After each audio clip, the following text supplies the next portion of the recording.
नमस्कार, मैं रीनू यादव आप सभी दर्शकों का अन्नदाता कार्यक्रम में स्वागत करती हूं। हमारी देश की अर्थव्यवस्था किसानों पर निर्भर है, लेकिन उसके बावजूद भी किसानों की हालात बहुत ही दयनीय हैं। बहुत से किसान आज भी गरीब हैं। दिन रात मेहनत करने के बाद भी वो सिर्फ अपनी आजीविका ही चला पाते हैं। और ऐसे ही भारतीय किसानों को खेतीबाड़ी से जुड़ी हुई बहुत सी नई लाभकारी जानकारियां देने के लिए, उन्हें समृद्ध बनाने के लिए हर रोज सुबह हम आपके साथ आते हैं। खेती अब घाटे का व्यवसाय नहीं रही है और इसमें नए नए प्रयोगों की पूरी संभावना है। इन संभावनाओं की बदौलत प्रदेश के कई किसान सफल भी हो जाते हैं और अन्य किसानों के सामने मिसाल भी कायम कर रहे हैं। जिला मधुबनी के कलुहारी प्रखंड के प्रगतिशील किसान अशोक कुमार सिंह अपनी पुश्तैनी जमीन से सोना उपजाने में लगे हुए हैं। ये जमीन पर विभिन्न फसलों की खेती के साथ बागवानी, पशुपालन और मछली पालन भी कर रहे हैं और इससे आमदनी भी कमा रहे हैं। तो चलिए जानते हैं क्या है इनकी सफलता का राज।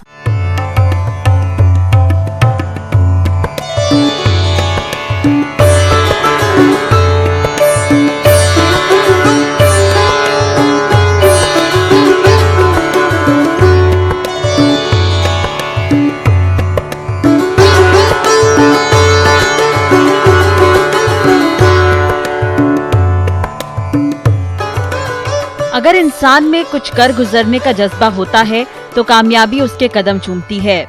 कल्हाड़ी प्रखंड मधुबनी जिले में रहने वाले प्रगतिशील किसान अशोक कुमार का जज्बा कुछ ऐसा ही है। पहले ये केवल मछली बीज उत्पादन करते थे, फिर इन्होंने समेकित कृषि के महत्व को समझा और आज अपने प्रक्षेत्र में समेकित खेती करके सालाना लाखों की आमदनी कमा रहे हैं। इनकी उपलब्धियों के कारण इन्हें कई बार शासन द्वारा सम्मानित भी किया गया है।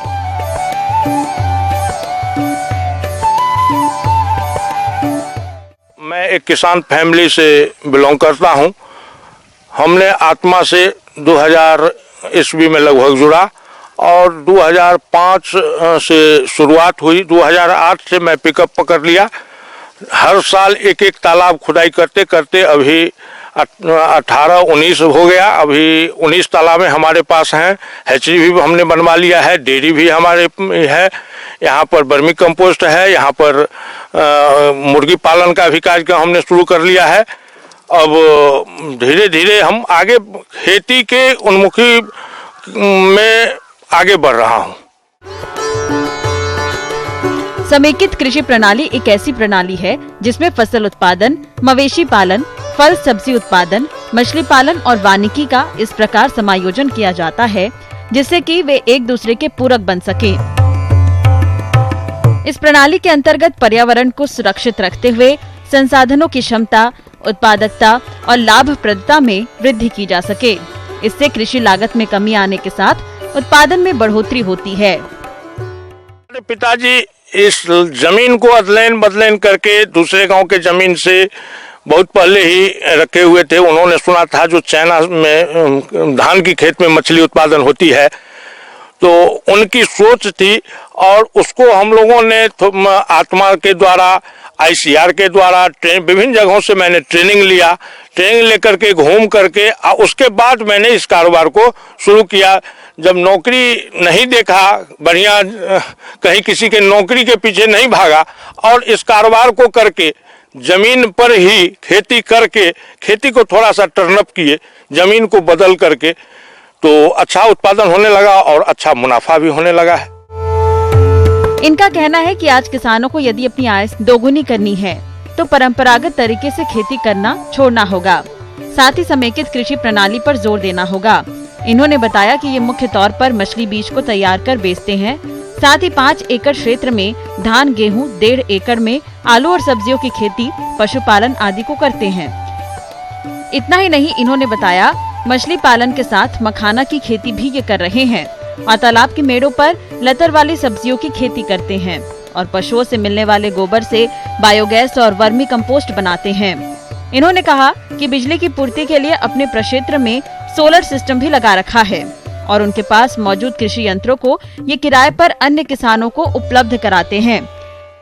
कुछ तालाब में 3 क्राफ्ट करते हैं, देसी, रेहू, कतला, मृगल, और कुछ में 6 क्राफ्ट करते हैं जिसमें ग्रास, सिल्वर और कॉमन क्राफ्ट ये भी जोड़ देते हैं, रेहू, कतला, नैन के साथ। तो 6 क्रॉप की लगभग हम खेती करते हैं और बच्चा भी उत्पादन 6 क्रॉप का मैं कर रहा हूँ। इसके लिए हम लोगों ने गंगा जी से पहले बच्चा लाया, वहाँ की मछली को बड़ा किया और उस बड़ी मछली से हम लोग बिचड़ा निकालते हैं, जिससे बढ़िया क्वालिटी की बिचड़ा यहाँ मिल रही है। अब यहाँ मछली उत्पादन भी अच्छी ढंग से हो रही है। जो हमारे यहाँ का बिचड़ा ले जाता है उसे 1 किलो से 3 किलो तक एक साल में मछली बनता है। मैंने बांध पर थोड़ा पौधा, सब्जी, औषधीय, सुगंधीय की भी खेती की है।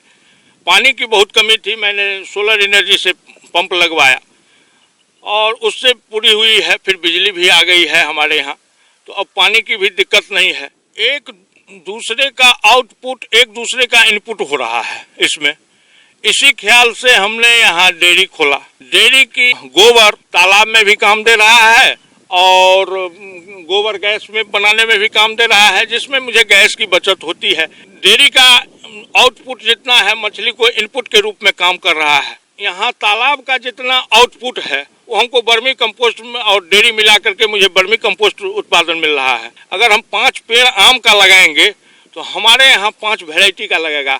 इसमें थोड़ा सा सावधानी बरते तो 1 एकड़ में बढ़िया कमाई किया जा सकता है। आय व्यय के बारे में पूछने पर इन्होंने बताया कि सालाना कुल संसाधनों से लगभग 50 लाख रुपए की आमदनी होती है और लगभग 25 लाख रुपए खर्च हो जाता है। इस प्रकार इन्हें सालाना 25 लाख रुपए की शुद्ध बचत हो जाती है। इसमें से स्पॉन का कारोबार यहाँ से कर रहा हूँ, लेकिन अभी जैसे कॉमन कार्प का हम फरवरी में निकालता हूँ, मार्च से निकालता हूँ ग्रास कार्प वगैरह का, और उसके बाद अप्रैल मई से हमारा देसी क्राफ्ट का शुरू हो जाता है बच्चा उत्पादन मछली से और डेयरी वगैरह से मिला करके लगभग हम लोग अभी 50 लाख के इनकम स्रोत में हैं, जिसमें हमारे बच्चे भी हैं, हम भी हैं, हमारे भाई भी सब लगे हुए हैं। काम करने वाला आदमी कभी भूखा नहीं मरेगा, यही हमारी सोच है। और जो भी आदमी लगे हैं वो उसमें आगे बढ़ेंगे और किसी की मजदूरी करने से बेहतर है यहाँ अपने क्षेत्र में काम करके पैसा कमाएं और ज्यादा से ज्यादा लाभ लें। किसान भाइयों, आप भी छोटे स्तर से समेकित खेती करके न केवल अच्छी आमदनी कमा सकते हैं, बल्कि गांव के दूसरे लोगों को रोजगार भी उपलब्ध करा सकते हैं और दूसरे किसानों के लिए प्रेरणा स्रोत भी बन सकते हैं। झरबेरा फूलों की बढ़ती मांग को देखते हुए किसान इसकी खेती पॉली हाउस में कर रहे हैं, लेकिन अच्छा लाभ वही प्राप्त कर पाते हैं जो फसल में किए जाने वाले जरूरी कार्यों को समय से करते हैं। तो झरबेरा के फूलों से अधिक उपज लेने के लिए कौन कौन से कार्यों को करें, इस बारे में जानकारी के लिए मिलते हैं विषय विशेषज्ञ सुची गंगवार से।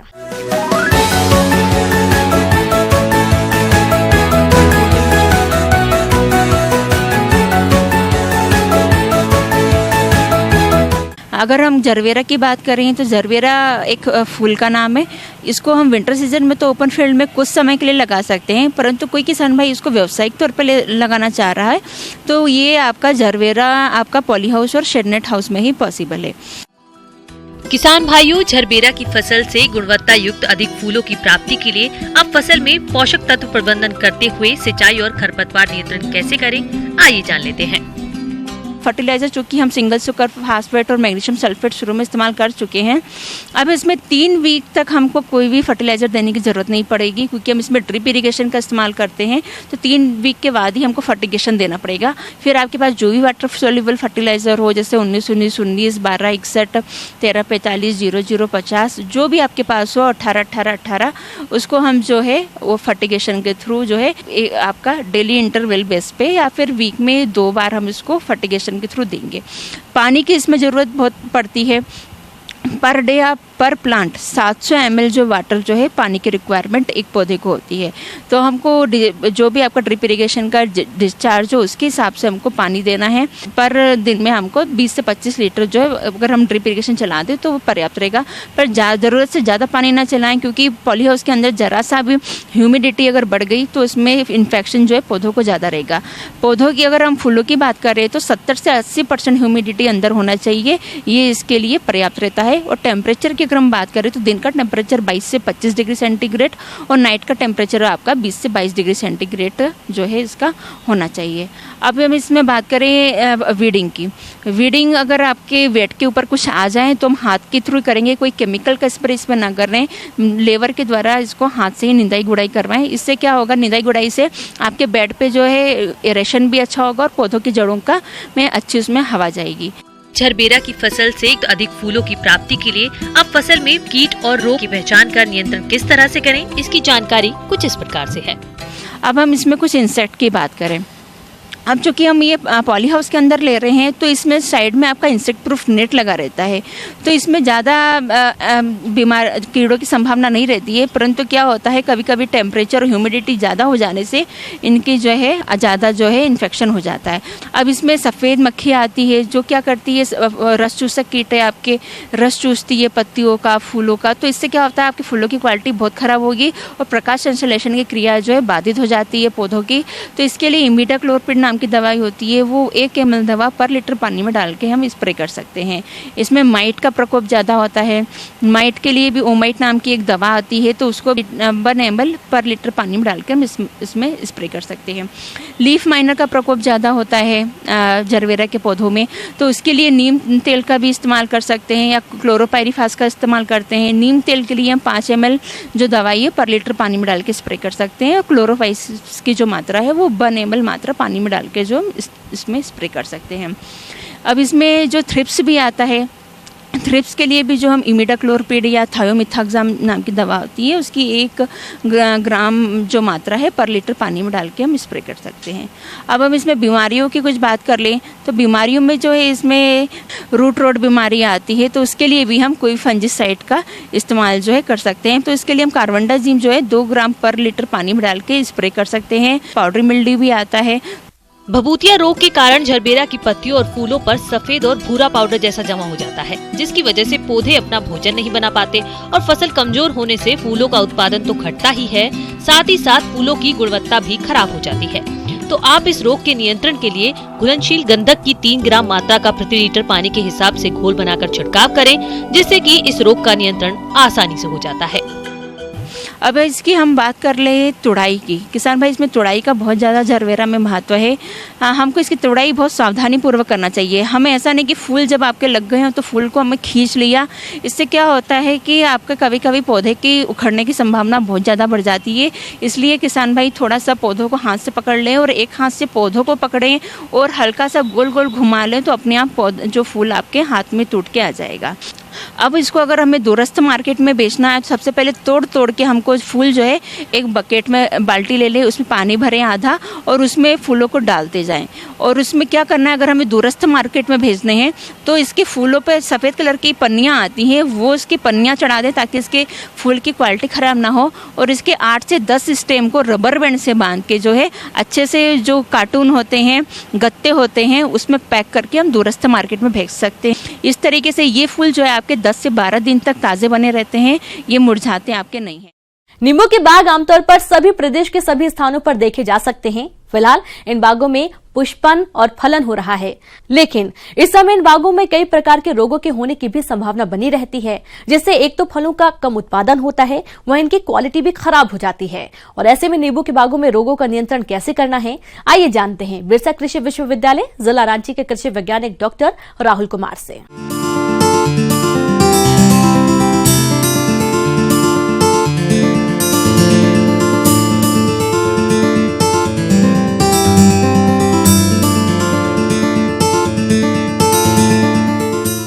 नींबू वर्गीय फसल की अगर हम बात करते हैं तो ये बात आपको सबसे पहले हम बता देना चाहते हैं कि जो नींबू वर्गीय पौधे होते हैं उनके प्रबंधन काफ़ी आवश्यक और बहुत ही महत्वपूर्ण होता है, क्योंकि अन्य फसलों और अन्य फसल की तरह ये नहीं होते हैं।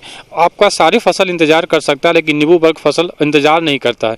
इसमें मुख्य रूप से जो फसल होती है वो नींबू होता है, आपको आंवला होता है और मौसम्बी होता है, संतरा होता है, तो इन फसलों का हम कैसे प्रबंधन करें और कैसे हम मैनेजमेंट करें जिससे हमारा नुकसान कम से कम हो और ना के बराबर हो। नींबू के बाग में कई प्रकार के रोगों का प्रकोप भी देखा जाता है।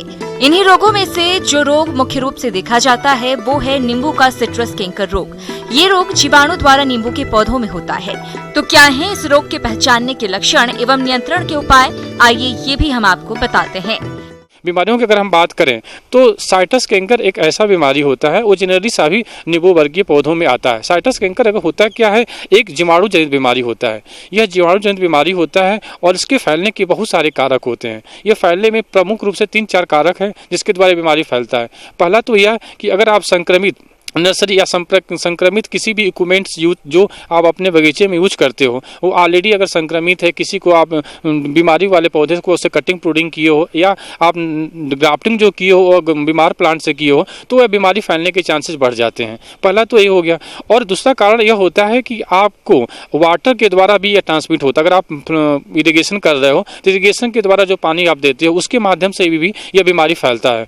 और तीसरी चीज़ ये होती है कि एयर के द्वारा, एयर के कंटेक्ट द्वारा और एयर से भी यह बीमारी फैलती है। दूसरा नंबर, उसके बाद हम बात करते हैं ऑर्चर्ड की स्पेसिंग के बाद। बगीचे जब भी हम लगाते हैं तो प्लांट से प्लांट स्पेसिंग का बहुत ख्याल रखना जरूरी होता है, क्योंकि high density orchard, high density बगीचे में ज़्यादा प्लांट से प्लांट के बीच में गैप अगर नहीं है, स्पेस ज़्यादा नहीं है, कम है, एक दूसरे से सटा होता है, ये बीमारी भी तेजी से फैलती है। तो हमें स्पेसिंग का भी खास बात से ध्यान देना चाहिए। सिम्टम जनरली क्या होता है कि इसमें जो साइटस कैंकर होता है, इसमें सफ़ेद पीले रंग के बहुत सारे धब्बे दिखाई देते हैं और उभरा हुआ धब्बा दिखता है और वाटर सोक लेक्शन बन जाते हैं। वाटर सोक लेक्शन बनने के बाद ये अब जो पत्तियां होती है बिल्कुल थिन हो जाती है, पतली हो जाती हैं और आपका फोटोसिंथेसिस की प्रभावित हो जाती है, उसमें काफ़ी ट्विस्टेड हो जाती हैं। छोटे पौधे हैं, पत्तियां हैं, वो ड्रॉप होकर गिरने लगती हैं। इनमैच्योर फ्रूट्स आपके ड्रॉपिंग करने लगते हैं। और इसके सिम्टम जो साइटस कैंकर के हैं, आप लीफ पे, उसके फल पे, उसके टहनियों पे, उसके पत्तियों पे, हर जगह आप देख सकते हैं और उसमें उभार रूपी संरचना देखने को मिलेगा।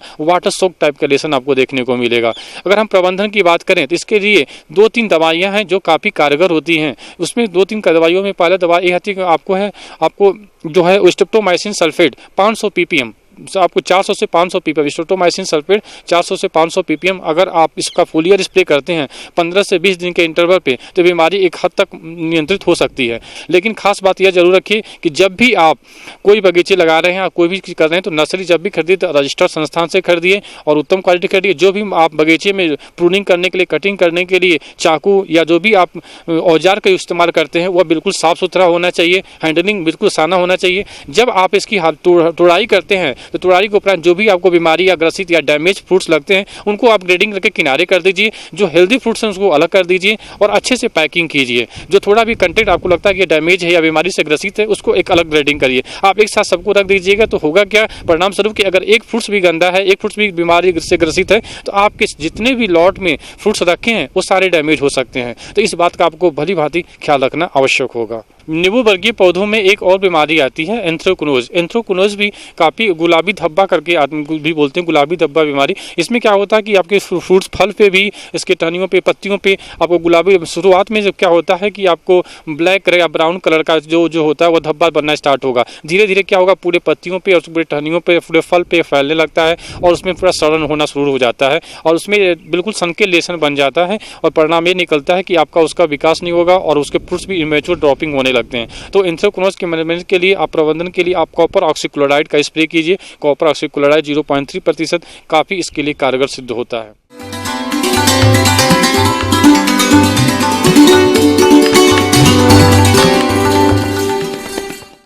जॉन डियर अन्नदाता हेल्पलाइन निःशुल्क फोन संपर्क सेवा के माध्यम से आपके द्वारा पूछे गए प्रश्नों में से 1 या 2 महत्वपूर्ण प्रश्नों को हम अपने कार्यक्रम में शामिल करते हैं और इसी के तहत आज का चयनित प्रश्न और उसका जवाब इस प्रकार है। अन्नदाता निःशुल्क फोन संपर्क सेवा के माध्यम से पूछे गए प्रश्नों में से आज हमने जिस प्रश्न को कार्यक्रम में शामिल किया है उसे पूछा है ग्राम जलवारा, जिला दरभंगा के कृषक गजेंद्र पाल ने। यह पशुओं में डेग नाला की रोकथाम के बारे में जानकारी चाहते हैं। तो गजेंद्र पाल जी, आपकी जानकारी के लिए प्रस्तुत है कार्यक्रम का यह अंश। किसान भाइयों नमस्कार। आज हम लोग एक अत्यंत ही महत्वपूर्ण बीमारी पर चर्चा करने जा रहे हैं जिसका कि प्रकोप अक्सर पशुओं में हमारे राज्य में देखा जाता है और वो बीमारी है पुचकटवा रोग या उसे डेगनाला रोग भी कहते हैं। किसान भाइयों, आज हम बात करने जा रहे हैं पशुओं के डेगनाला रोग के बारे में, जो कि एक घातक रोग है। यह रोग बाढ़ प्रभावित इलाकों में अधिक होता है।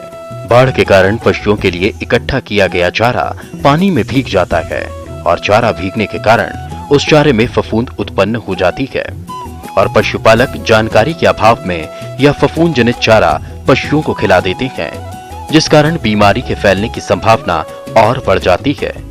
तो क्या है इस बीमारी के लक्षण और रोकथाम के उपाय, आइए जानते हैं। भीगे हुए पुआल या बासी पुआल के माध्यम से पशु के शरीर में प्रवेश करता है और इसके वजह से पशु को जो है उसका पूंछ कट के मिलनी गिरने लगता है। कई बार उसके कान के जो हिस्से हैं, बाहरी हिस्से हैं, वहाँ पे जो है कटाव देखा जाता है। पशु का खुर जो है वो टूटने लगता है। ये सारी समस्या जो है इस डेगनाला रोग में पशु में देखने को मिलती है। तो इसका मुख्य कारण है कि कई बार हमारे किसान भाई भीगा हुआ पुआल, जो कि 2-3 दिन से ज़्यादा अगर भीगा हुआ पड़ा हुआ है, और वैसा पुआल जब अपने पशुओं को खिला देते हैं तभी ये फफूंद जो है पशु के शरीर में प्रवेश करते हैं। हमारा अनुरोध रहेगा सभी किसान भाइयों से कि कभी भी पशु को भीगा एवं बासी पुआल खाने के लिए नहीं दें। अगर पुआल जो है बासी होता है तो उसमें फफूंद उग जाती है और उसी से यह डेगनाला रोग जो है पशु में होता है। इसके उपचार में एक पेंटासल्फेट की पाउडर आती है, जो कि आपको 25 से 30 ग्राम प्रतिदिन के हिसाब से 20 दिन पशु को खिलाना पड़ता है। और जो भी पूंछ जहाँ तक कटा हुआ है उसको कुछ हिस्सा तक छोड़ के वहाँ पर एंटीबायोटिक्स दवाएं का जो है प्रयोग किया जाता है। एंटीसेप्टिक दवाओं का भी वहाँ पे प्रयोग अच्छा होता है। और ये सारी दवा जो है वो आप पशु चिकित्सक की देख रेख में करेंगे, क्योंकि कई बार जो है अगर इन्फेक्शन ज़्यादा हो पूंछ में तो पूंछ को थोड़ा दूर तक जो है वो काटना भी पड़ता है, जो कि एक सर्जिकल प्रोसेस है और वो एक रजिस्टर्ड वेटनरी प्रैक्टिशनर द्वारा ही कराए जाने चाहिए।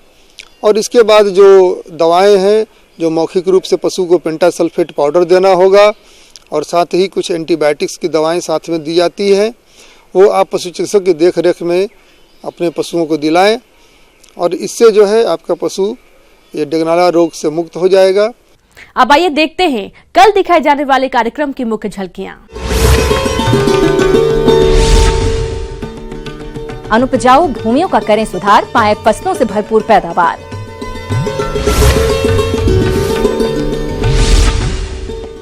सूरजमुखी की फसल में किए जाने वाले जरूरी कार्य। हम यह उम्मीद करते हैं कि आज का कार्यक्रम आप सभी दर्शकों के लिए उपयोगी रहा होगा।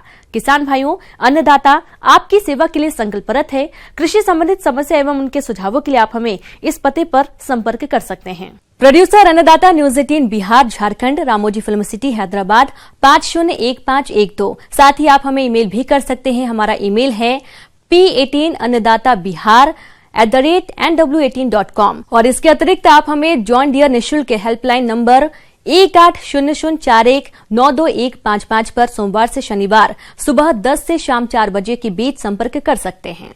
किसान भाइयों, अब समय हो रहा है आपसे विदा लेने का, तो हमारी अन्नदाता टीम को दीजिए इजाजत। कल फिर आपसे मुलाकात होगी कृषि संबंधित कुछ और महत्वपूर्ण जानकारियों के साथ। नमस्कार।